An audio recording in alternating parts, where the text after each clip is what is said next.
ಕೊರಟಗೆರೆ ಪಟ್ಟಣದ ಮುಖ್ಯ ವೃತ್ತದಲ್ಲಿ ಪ್ರಾದೇಶಿಕ ಸಾರಿಗೆ ಇಲಾಖೆ ವತಿಯಿಂದ 32ನೇ ರಾಷ್ಟ್ರೀಯ ರಸ್ತೆ ಸುರಕ್ಷತಾ ಮಾಸ ಕಾರ್ಯಕ್ರಮ ನಡೆದಿತ್ತು. ಈ ಕಾರ್ಯಕ್ರಮದಲ್ಲಿ ಅಧ್ಯಕ್ಷತೆ ವಹಿಸಿ ಮಾತನಾಡಿದ ಮಧುಗಿರಿ ಸಹಾಯಕ ಪ್ರಾದೇಶಿಕ ಸಾರಿಗೆ ಅಧಿಕಾರಿ ಎ ವಿವೇಕಾನಂದರು, ವಾಹನ ಸವಾರರು ಮತ್ತು ಆಟೋ ಚಾಲಕರು ರಸ್ತೆ ನಿಯಮ ಕಾನೂನುಗಳನ್ನು ಪಾಲಿಸಿದರೆ ಅಮೂಲ್ಯವಾದ ಪ್ರಾಣವನ್ನ ಕಾಪಾಡಿದಂತೆ ಎಂದು ಹೇಳಿದರು. ರಸ್ತೆ ನಿಯಮಗಳನ್ನು ವಾಹನ ಸವಾರರು ಕಡ್ಡಾಯವಾಗಿ ಪಾಲಿಸಲೇಬೇಕು ಎಂದು ಸಲಹೆಯ ಮಾತುಗಳನ್ನಾಡಿದರು. ಅದರಿಂದ ಹೇಳೋದು, ನಿಮ್ ಕೈಯಲ್ಲಿ ಏನು ಮಾಡಕ್ಕಾಗಲಿಲ್ಲ ಸುಮ್ಮನೆ ಹೋಗ್ಬಿಡಿ. ಅಲ್ಲಿ ಹೋಗಿ ಮತ್ತೆ ಗುಂಪು ಕಟ್ಟಿ ಅವ್ರದ್ದು ವಿಡಿಯೋ ಮಾಡೋದು, ಫೇಸ್ಬುಕ್ ಅಲ್ಲಿ ಹಾಕೋದು, ಏನೇನು ಇದಾವಲ್ಲ ಇವಾಗ ಅದ್ರಲ್ಲಿ ಹಾಕೋದೆಲ್ಲ ಮಾಡಕ್ ಹೋಗ್ಬೇಡಿ. ಅದು ಅವ್ನಿಗೆ ಆಗಲೇ ನೋವಾಗಿರ್ತದೆ, ಮತ್ತೆ ಅವ್ನಿಗೆ ಅವಮಾನ ಮಾಡ್ತಿರ್ತದೆ. ಆ ಕೆಲಸ ಮಾಡಕ್ ಹೋಗ್ಬೇಡಿ. ನಿಮ್ ಕೈಯಲ್ಲಾದ್ರೆ ಅವನ್ನ ಕರ್ಕೊಂಡೋಗಿ ಹಾಸ್ಪಿಟಲ್ ಸೇರಿಸಿ. ಯಾಕಂತ ಹೇಳಿದ್ರೆ ಈಗ ಸುಪ್ರೀಂ ಕೋರ್ಟ್ ಅವರೊಂದು ಕಾನೂನು ಮಾಡಿದ್ದಾರೆ, ಗುಡ್ಸ್ ಆಫ್ ಮ್ಯಾರಿಟೈಮ್ ಲಾ ಅಂತ, ಗುಡ್ಸ್ ಆಫ್ ಮ್ಯಾರಿಟೈಮ್ ಲಾ ಅಂತ. ಅದ್ರ ಪ್ರಕಾರ ಎಲ್ಲ ಅಲ್ಲಿ ಮುಗಿತು. ನಾನು ಯಾಕೆ ಮಾತು ಹೇಳ್ತಾ ಇದ್ದೀನಿ ಅಂದ್ರೆ, ಆ ಗುಂಪಲ್ಲಿರೋರು ನಿಮ್ಮವರೇ ಯಾರಾದ್ರೂ ಆಗಿರ್ಬೋದು. ಎಲ್ಲ ಗುಂಪು ಕಟ್ಟಿರ್ತಾರಲ್ಲ, ಅದ್ರಲ್ಲಿ ನಮ್ಮವರೇ ಯಾರಾದ್ರೂ ಬಿದ್ದಿರ್ಬೋದು. ನಾವು ಬಿಟ್ಟು ಯಾವುದೋ ಒಂದು ಇದರಲ್ಲಿ ಇದರಲ್ಲಿ ವಾಟ್ಸಪ್ ಅಲ್ಲಿ ಅದೇ ತರ ಮಾಡಿದ್ರಂತ.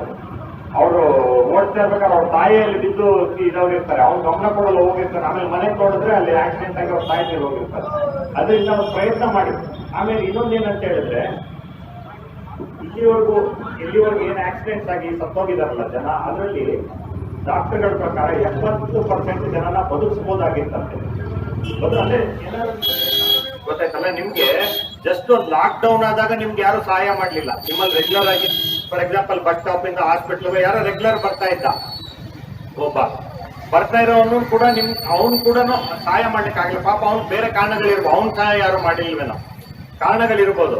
ಆ ತರದ್ರಿರುವಾಗ ಒಂದು ಮೇಜರ್ ಆಕ್ಸಿಡೆಂಟ್ ಆದ್ರೆ, ಒಂದು ಮೇಜರ್ ಆಕ್ಸಿಡೆಂಟ್ ಆಗಿ ನಿಮ್ ಕೈಕಾಲು ಏನಾದ್ರು ಇದು ಮುಟ್ಕೊಂಡು ಒಂದಿನ ನೋಡ್ತಾರೆ, 2 ದಿನ ನೋಡ್ತಾರೆ ಅಷ್ಟೇ ಅಲ್ವಾ. ಆಮೇಲೆ ನೀವು ಇರೋ ಕಡೆಯಿಂದ ಅವಾಯ್ಡ್ ಮಾಡ್ಕೊಂಡು ಹೋಗೋದು ಸ್ಟಾರ್ಟ್ ಮಾಡ್ತಾರೆ, ಹೌದಲ್ಲ.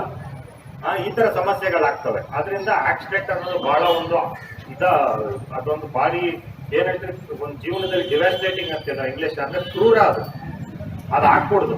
ಅದರಿಂದ ಹಾಕ್ಕೊಡುದಾದ್ರೆ ಏನು, ಸ್ಪೀಡ್ ಲಿಮಿಟ್ ಅಲ್ಲಿ ಓಡಿಸ್ಬೇಕು, ರ್ಯಾಶ್ ಆಗಿ ಹೋಗ್ಬಾರ್ದು. ಆಮೇಲೆ ಎಲ್ಲರೂ ಆ ಕಡೆ ಈ ಕಡೆ ತಿರುಗಿಸುವಾಗ ಹುಷಾರಾಗಿ ತಿರ್ಗಿಸ್ಬೇಕು, ನೋಡಿ ತಿರ್ಗಿಸ್ಬೇಕು, ಸಿಗ್ನಲ್ ಫಾಲೋ ಮಾಡಬೇಕು. ಇನ್ನೆಲ್ಲ ನೀವೆಲ್ಲ ಡ್ರೈವರ್ಸ್ ಇದ್ದೀವಿ, ನಾನ್ ನಿಮಗ್ ಬಂದ್ಬಿಟ್ಟು ಈ ಕಡೆ ರೈಟ್ ಟರ್ನ್ ಇದು ಲೆಫ್ಟ್ ಟರ್ನ್ ಇದು ಅಂದ್ರೆ ನೀವು ನಗ್ತೀರಿ, ಹೌದಲ್ಲ. ಇವಾಗೆಲ್ಲ ಗೊತ್ತಿದೆ ನಿಮ್ಗೆ, ತಿಳ್ಕೊಂಡಿಲ್ಲ ಅಂದ್ರೆ ತಿಳ್ಕೋಬೇಕು ನೀವು.